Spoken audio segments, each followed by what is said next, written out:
Welcome to episode 304. In this episode, we are going to review a tried and true system for getting your manufacturing reps to come work in the field with you if you are a distributor sales rep.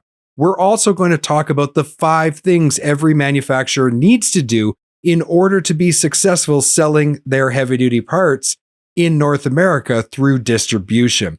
And finally, we're going to review a experience that I had early on in my sales career that really highlights the need to be adaptable. All right, let's get started.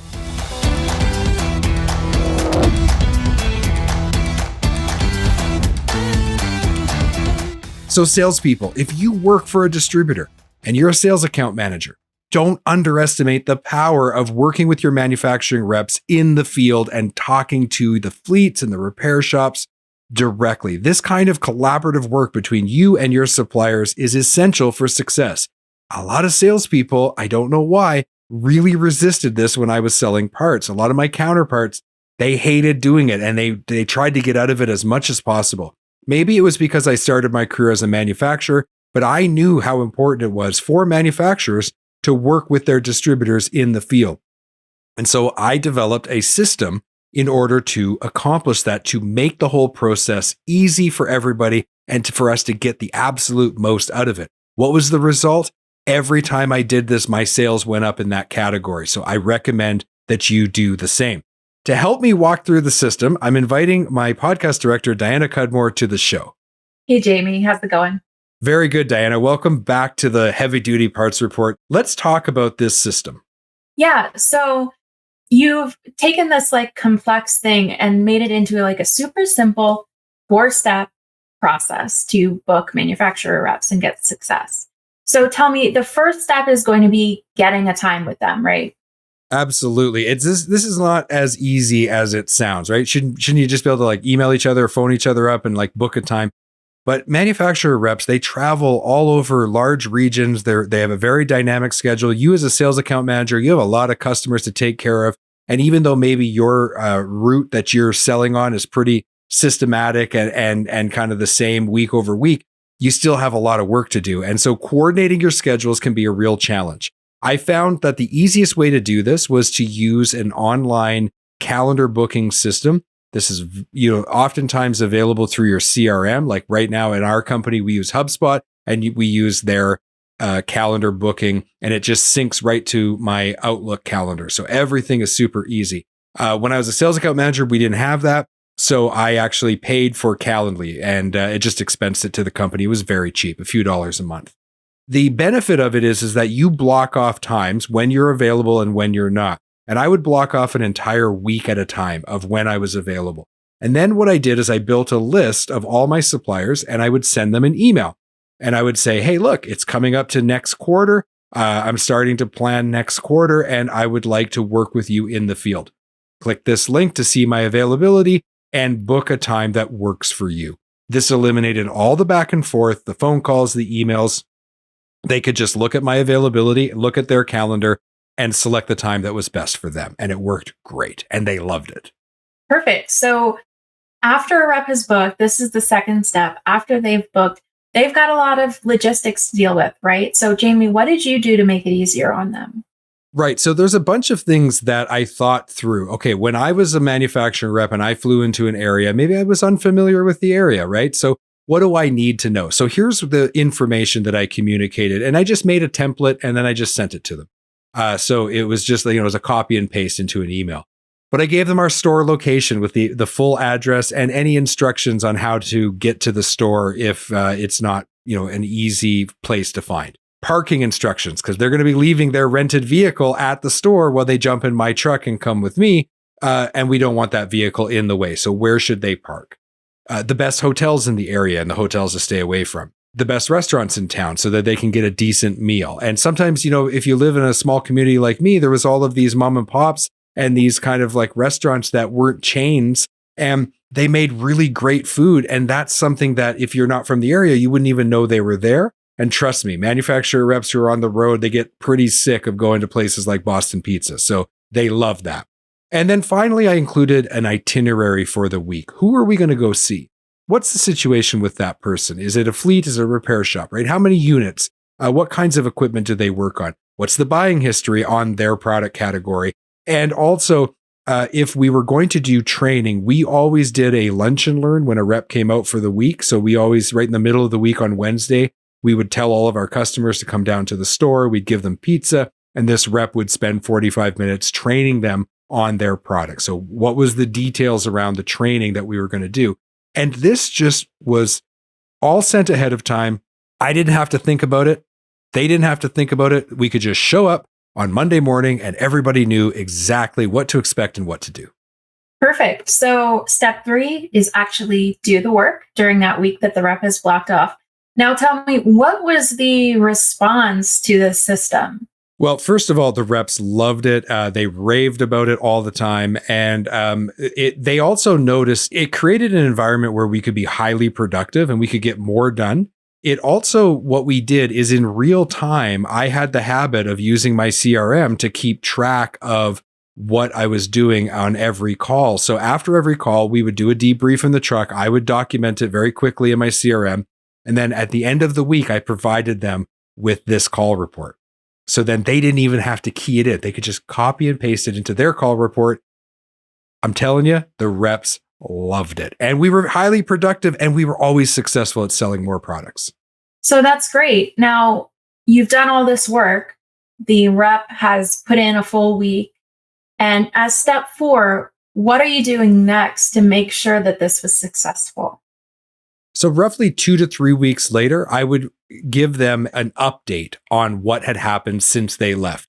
What sales were made, what questions were there any issues with any of the products that we sold and were sending to them. And I just gave them a very quick, so I could take that call report from that week and I could just add a little note column and just say, hey, remember this guy we talked, this. And I would also remind them if there were commitments that were made by them and for some reason that hadn't been fulfilled, I would give them an update and then they could go talk to their operations people and make sure things didn't fall through the cracks or that didn't get forgotten.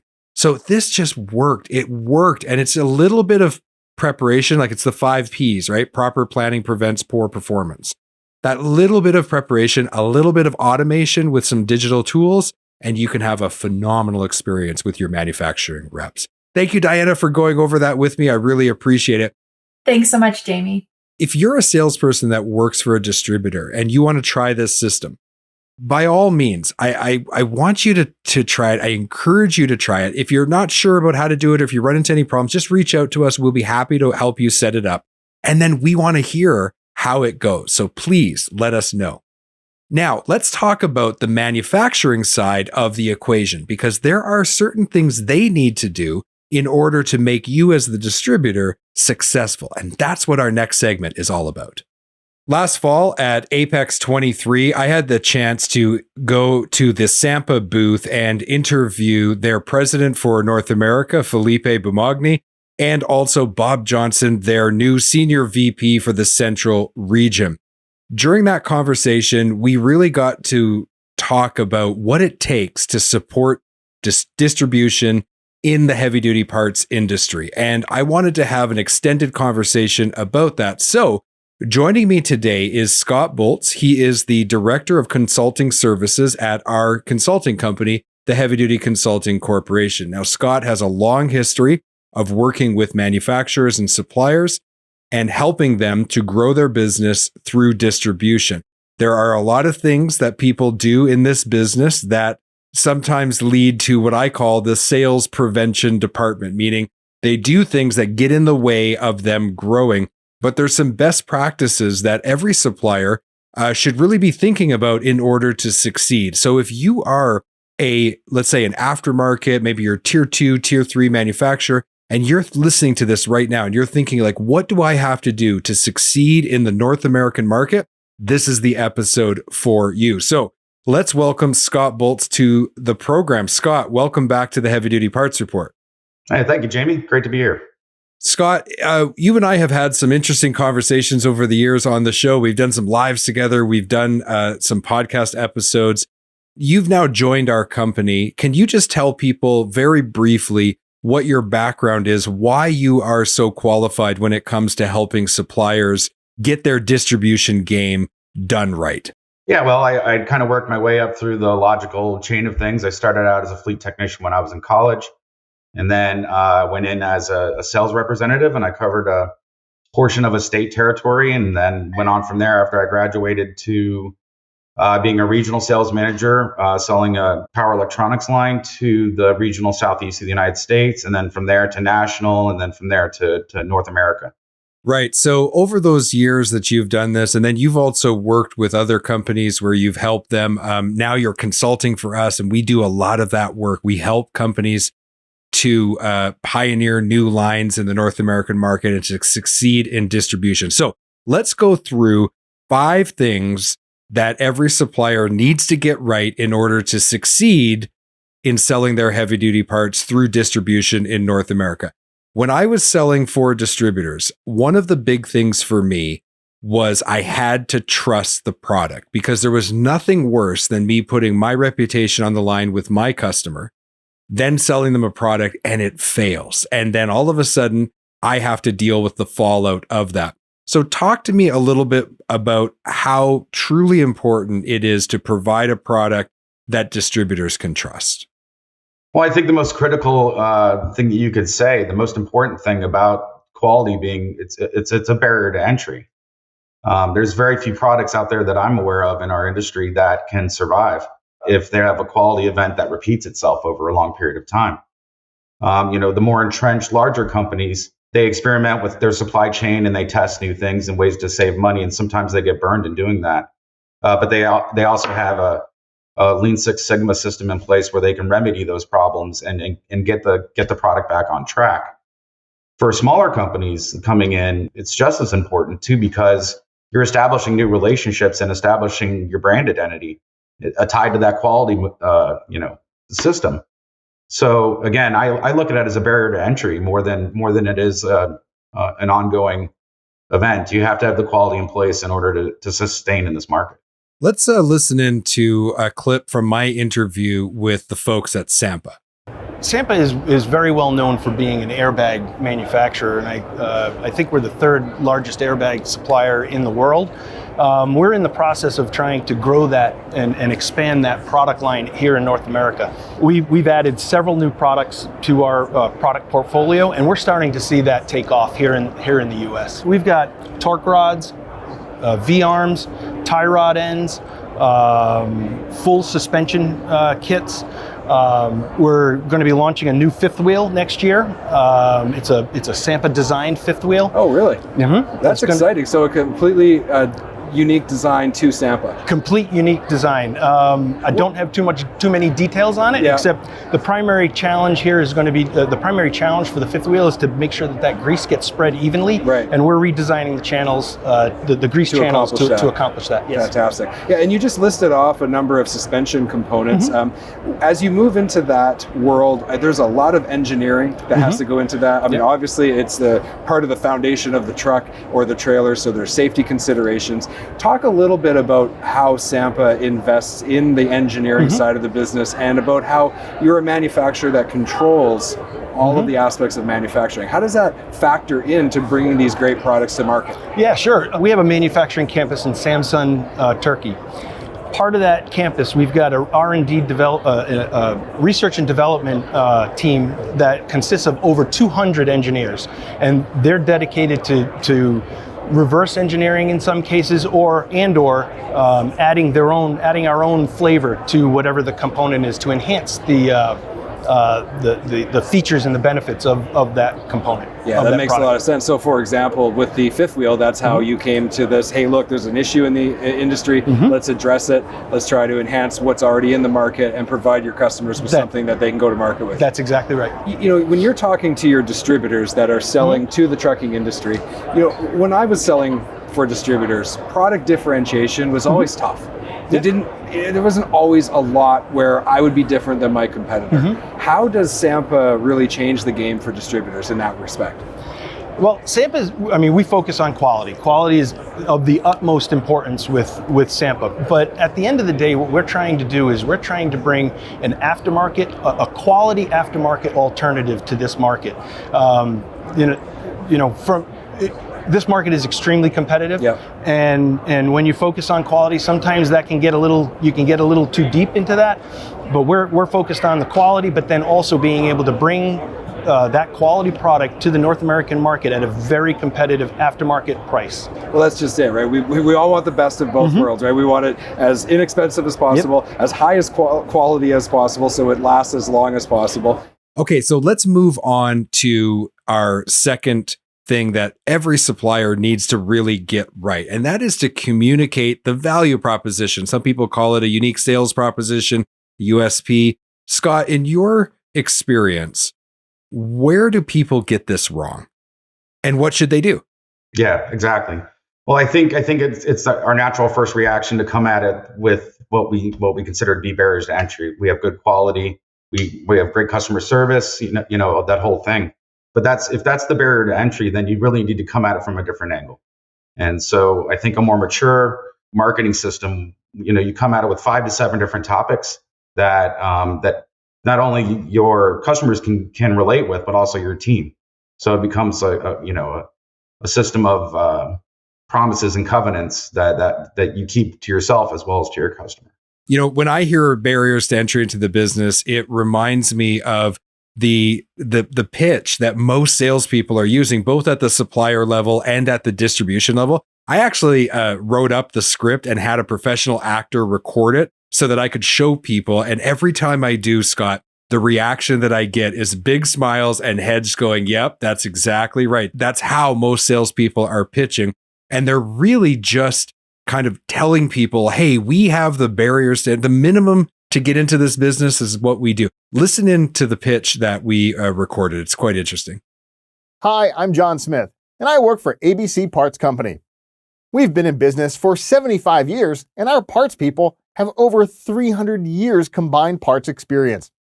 We sell a wide range of high-quality parts at affordable prices. The next time you think about buying the parts we sell, think about ABC Parts Company. Okay, so you can see, Scott, from that, right? Like that pitch is, hey, we've been in business a long time. We got good quality products, pricing, blah, blah, blah, blah. And it's like, yeah, but if you don't do any of those things, you're not going to be able to be successful in this business. So now what I'd like you to do for me, Scott, is why don't you run through the 7 things that you help our clients do, our supplier clients get right in order to position themselves to win in this business. And then after that, we'll listen into a clip of what SAMPA had to say. So go ahead, Scott. Why don't you run through those 7 things? Sure. And in no specific order, first and foremost is a service promise. This is what I'm going to do for you outside of provide you a product. So that falls into that. Secondly, and different is the commercial covenant. And so my business relationship with you is going to fall within these control limits and the promises that we're going to make within that. Of course, there's a quality guarantee of some sort.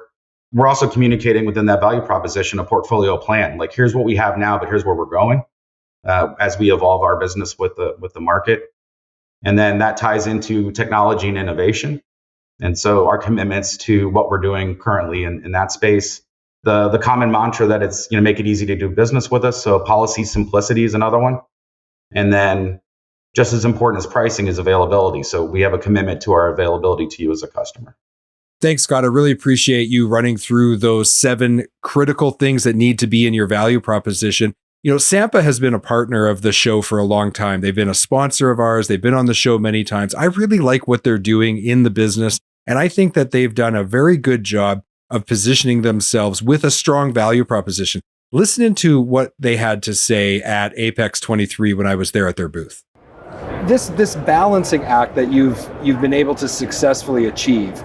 Tell me a story of one of your customers who's a distributor who's been quite successful selling your products and really taking advantage of that, that price and quality partnership. Sure, we've got 2. I don't want to get into specifics on who the customers are, but we've got 2 significant customers in the central and in the western regions that were primarily ordering or primarily purchasing airbags from SAMPA because that's what we're known for and whatnot. We've been able to increase the breadth of their purchases through multiple product lines by showing them the features, the benefits, and the advantages of our torque rods and our V-arms and our fifth wheels, etc. Right. So and we've seen quite a bit of growth with those two customers. I mean, almost doubling the business in 1 year. Right, and that is excellent for you to sell more product, but it's really good for the distributor, because then the distributor actually is able to offer a more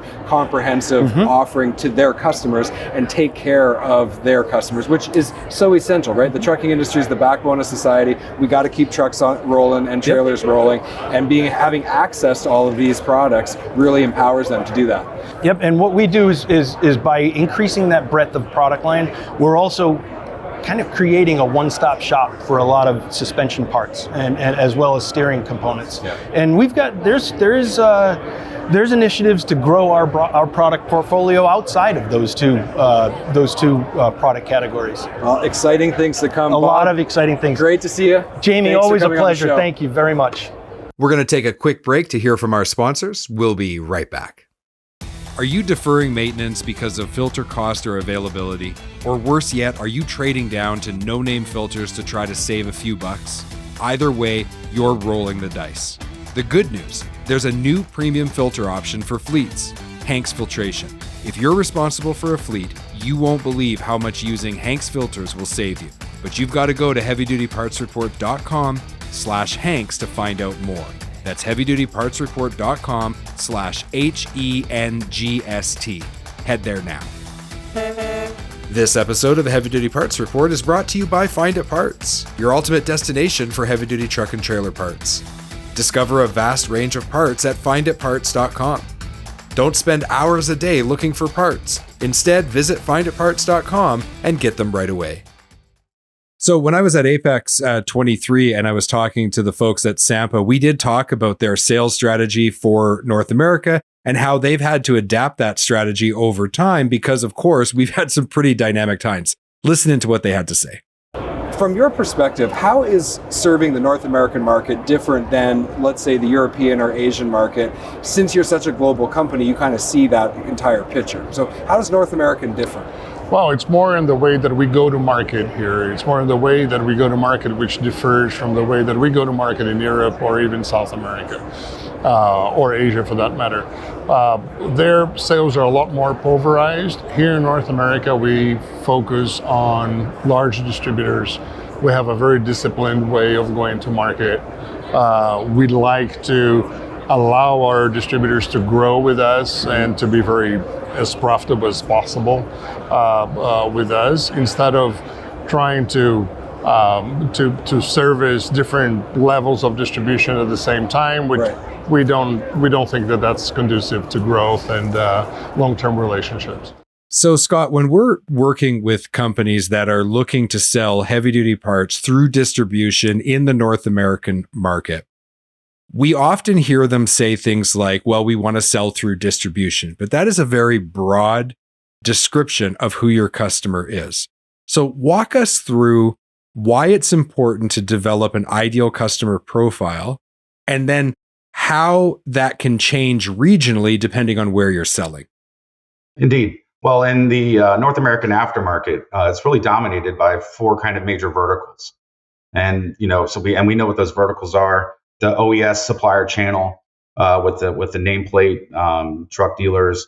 You have national WDs, companies that span coast to coast and touch every state and every province. And then you have independent members of buying groups, as well as specialty shops. And so we look at them in kind of those four categories. And depending on where you are in both Canada and the United States, coast to coast really depends on the majority of the volume of that distribution. And so on the East Coast, you're going to get a larger, denser population using a lot more of the highway infrastructure. And as you move west, past the Midwest, it becomes very heavy in agriculture. So a lot of your distribution base is servicing not just the trucking industry, but also other industries as well. And then you have the Rocky Mountains, and then beyond that into the West Coast, it's got its own kind of contained economy within itself. Right. So what we end up seeing is that you need to have a sales strategy that's going to help you to win with a very specific customer type. You have to know who it is that you're selling to, and you have to kind of adapt your approach based on who it is you're selling to.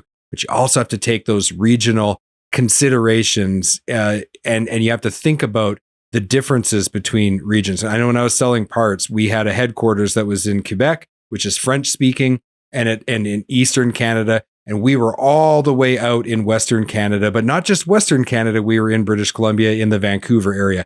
Those markets could not be more different if you tried. Like, they are just so distinct, and you have to treat things differently. And so a one size fits all approach doesn't really work.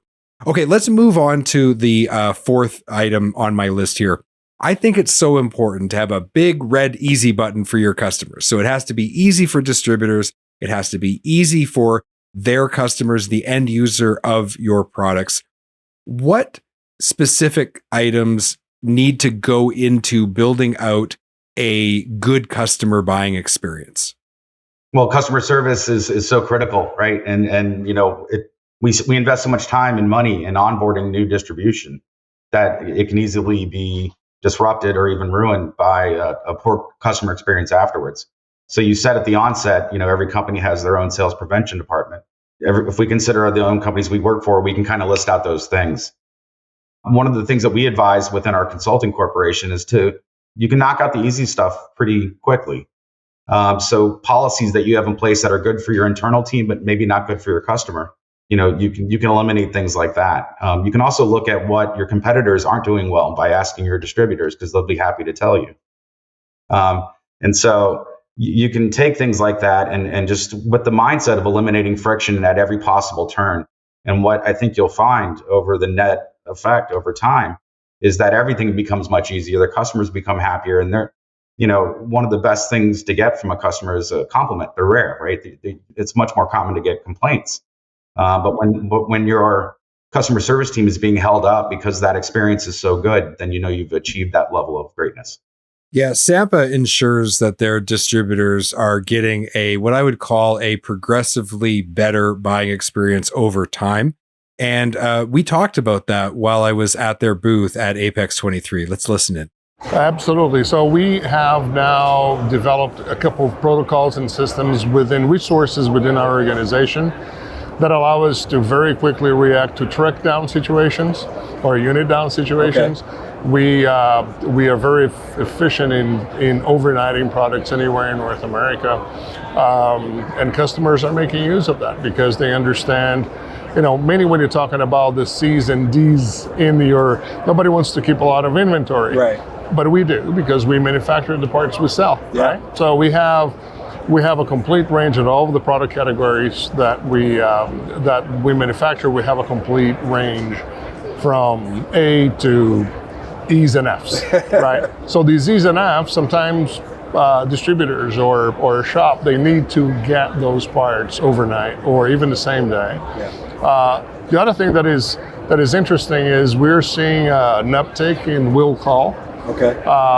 And we believe that once Fontana is fully operational, as we're already seeing in Georgia, in Beaufort, the will call option for these bigger markets that we are in will increase even further.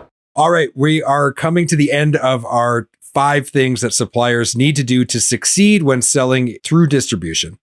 Number 5, and this is one I purposely put to the end because I think it's the most important one, and that is that it's all about the end user. Yes, you are a manufacturer. Yes, your immediate customer is your distributors.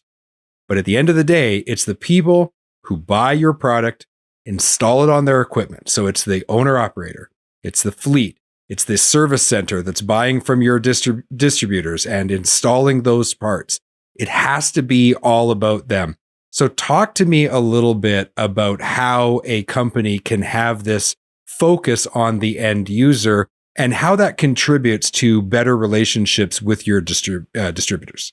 Indeed, I think all manufacturing companies' marketing departments, their ultimate goal, when you really boil it down to its essence, is to create a brand champion at the end user level, because that's where the word of mouth marketing comes in through, and it's where the brand loyalty exists.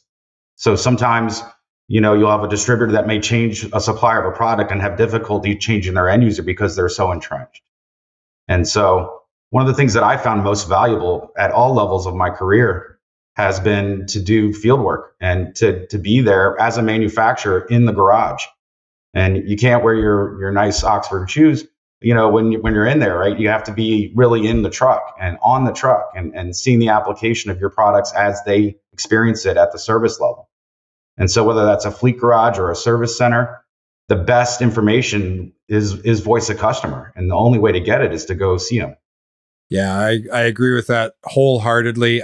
As a manufacturer, when I started my career, I worked in the field with my distributors. Then when I moved to the distribution level, I made it a priority to work with my suppliers, and it always benefited the end user customer, which of course has a good economic impact on your sales results. So SAMPA is really working hard to listen to their distributors and to establish this wide footprint across North America so that the product, they're a company that stocks a lot of product. They control their own manufacturing. Their inventory levels are great, but they had a problem where they had one warehouse and they just weren't able to get the products to their distributors fast enough. So they're addressing that issue by expanding their footprint, listening to what they have accomplished thus far and their plans for the near future. Yeah, and in order to support these distributors, last year you were telling us about how you were going to expand the footprint here in North America. So give us an update on how that's turned out. Well, so we set up, now we're up to 4 warehouses in North America. Okay, tell us where they are. So one is Frisco, north of Dallas, Texas. The other one is south of Chicago in Illinois. Atlanta, north of Atlanta, Beaufort, in Georgia. And the 4th one for this year is going to be operational end of December, beginning of January in Fontana, California. So you're covering the East Coast, the West Coast, the South. You've got it covered. And we're not done. No? We're not done. We have 2 more warehouses that we're planning for next year. That's fantastic. One is going to be somewhere in the Northeast, a smaller warehouse to be a kind of a quick reaction warehouse to that market, New England, that area or North Atlantic. And then another one probably in West Canada. Yeah. Okay, somewhere. And when you're dealing with distributors, inventory is very important. Absolutely. This is something that you've emphasized before. So what does having these strategic warehouses do for your distributors? Well, 2 things. It allows us to maintain more product in place at all times, right? So I have more space where to inventory product, and that's exactly what we do. We utilize each one of these facilities fully. And the second thing, it allows us to get to the customer a lot quicker, right? 2 warehouses, they are very strategically located, Chicago and Dallas. But when we're talking about the coasts, either the right or the left coast, we need to be a little bit quicker. So these additional warehouses will allow us to get to anywhere in North America within 2 days. Thank you, Scott, so much for joining us today. This list of 5 things suppliers need to do to succeed with distribution. It's a short list, but there is a lot there, and every company has its own challenges. So how do we help companies like that when everybody's a little bit different? Well, I think our team brings a lot of experience to the table, and what we really offer is a tailor-made solution to any given problem. And it can be something as simple in one kind of channel, or it could be something broad-based and tackling, everything from marketing through the commercialization of that system. Absolutely. So if people are interested, reach out to us and we will be happy to meet with you and discuss your specific situation. Scott, thank you for leveraging your 25 plus years of experience in parts manufacturing and distribution. Really appreciate having you on the show. Thank you very much. I appreciate it. Thanks, Jamie. And also, of course, we want to have a big thank you to SAMPA for coming on to the show and joining us at Apex 23 and talking to us about all of the things that they are doing right now. If you're interested in learning more about their company, head over to sampa.com and you can learn about the products that they manufacture and you can access distributors that they sell their parts through.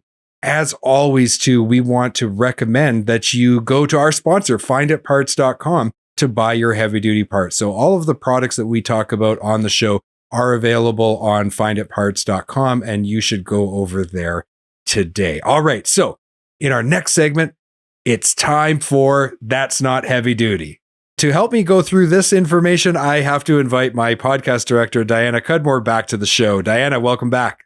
Thank you, Jamie. Now, we all know that this industry has been a little bit slow to change, but tell me about a time that someone was so resistant to change that they were just completely rigid.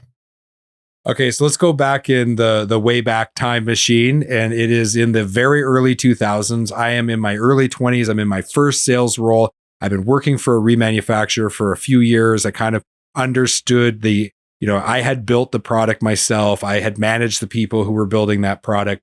And so I knew it very, very well. But we were having a problem with one distributor who was claiming an unusually high number of warranties. And so I went over to Vancouver Island and I drove up to our distributor's location and we went into the field together. So I was the manufacturing rep. I'm going out with the sales account manager and we go visit this customer. And as we walk through the bay door of the shop, I see a pile. I'm talking a pile of our valves on the floor.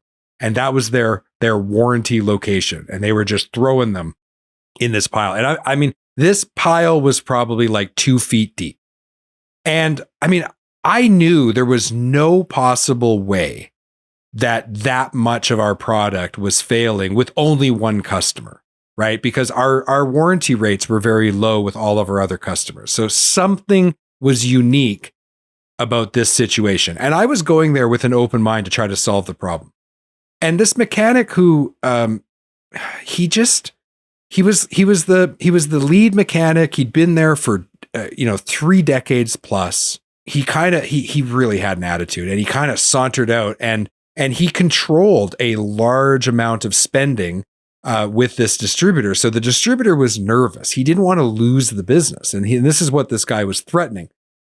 And so he hits me right out of the gate with, I've been doing this for 35 years, and I know what I'm doing, and your product is garbage.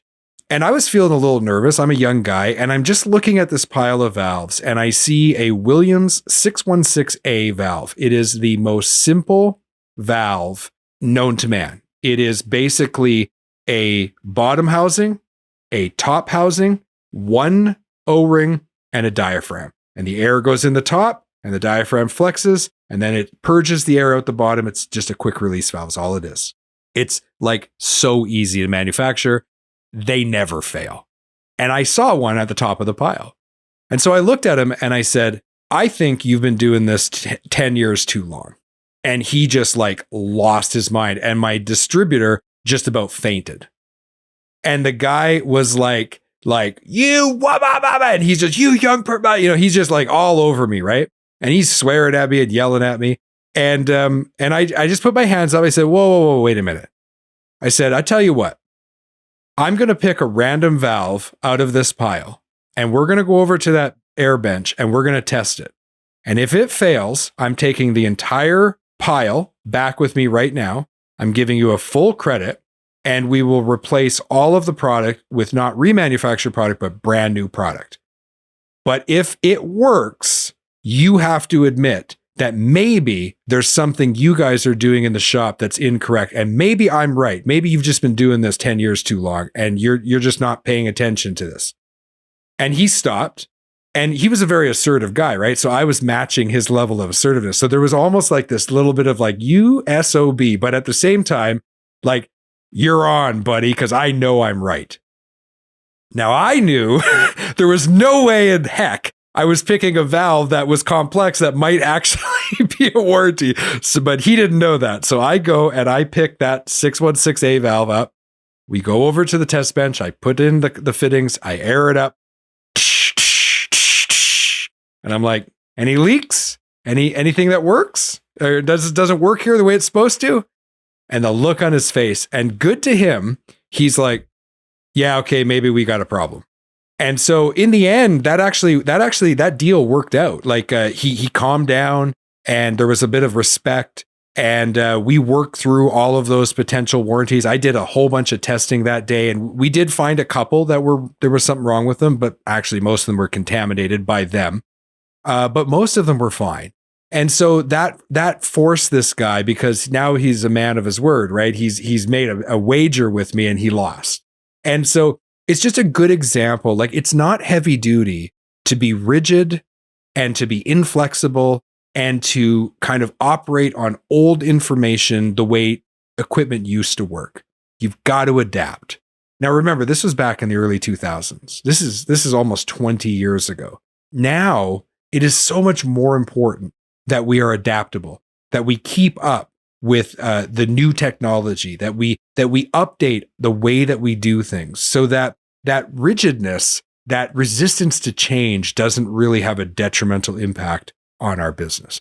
That's the heavy duty way. Agreed. And I wasn't expecting the story to end like that. I was expecting that it ended in a fist fight. There was a high risk of that probability, but fortunately, I narrowly avoided. By the way, little cliff note on that. We got back in the truck, and the distributor punched me in the arm. And he goes, never do that to me again. And then he goes, "You got balls, man." And he goes, "I'm so glad I brought you up here." That's a great story. Yeah. So anyway, that is the conclusion of this week's episode. Thanks again, Diana, for all of your help. I really appreciate it. So in conclusion, when this episode airs, we're going to be unpacking our bags from HDAW. So I want you to look for those upcoming interviews. I know that this is going to be a record-breaking year at HDAW, and I'm positive that the interviews we're going to do, you're going to find a lot of value in them. So look for those. If you haven't already and you don't want to miss that content, go over to heavydutypartsreport.com, sign up to our weekly email so you never miss out. It's one email a week just so you don't miss the content. And if you are listening on a podcast player of your choice, hit that follow button for free. Or if you like to watch the videos on YouTube, make sure you subscribe to our channel. Thank you so much for your ongoing support of the show. Go visit our sponsors. Make sure you check out their products. Finditparts.com if you want to buy the products. Check out Hanks if you're a fleet and you want to learn about how they save money. Thank you so much for listening and watching today. And as always, be heavy duty.